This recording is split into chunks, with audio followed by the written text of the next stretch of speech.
On a tombstone at an old New England cemetery, I'm told that one can see the following epitaph. Remember, man, that passeth by, as thou art now, so once was I. And as I am, so thou must be. Prepare thyself to follow me. These are sobering words. It's an epitaph that is like the traditional words that we might sometimes hear on Ash Wednesday today. Remember, you are dust, and to dust you shall return.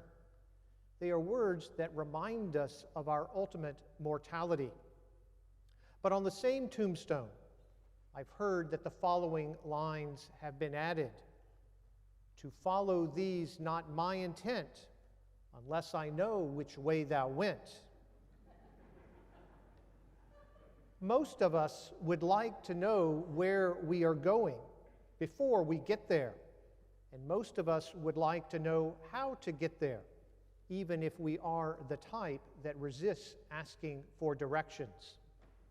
During our 40-day Lenten journey, the Church doesn't lay out a roadmap that will get us from point A to point B, but rather a set of tools designed to bring us closer to God and to enable us to enter more deeply into the passion, death, and resurrection of Jesus. The tools that are recommended by the Church are prayer, fasting, and acts of charity, almsgiving.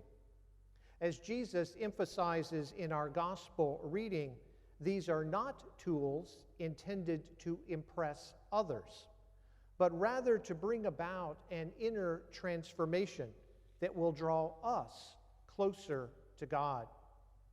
Therefore, the Church invites us to spend some time dedicated to prayer each day, to lift up our needs and concerns, and to place ourselves in God's loving presence. To paraphrase the prophet Joel in our first reading, our desire is to return to God with our whole heart. By being more present to God, we make it possible for God to be more present to us. Fasting is often equated in our minds with giving up food or alcohol or candy as a sort of physical purification. But Lent should not be an excuse for beginning a long overdue diet.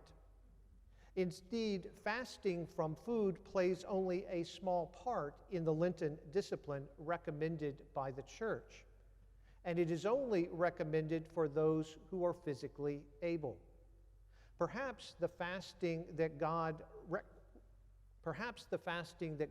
asks of us is less physical, but potentially more demanding. Perhaps God is asking you to fast from negative thinking or unwarranted self-criticism. Perhaps God would like you to cut back on your daily portion of bitterness or anger or cynicism or prejudice.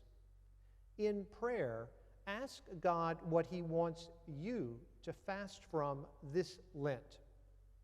Finally, if our prayer is sincere and our fasting is real, it ought to lead to acts of charity.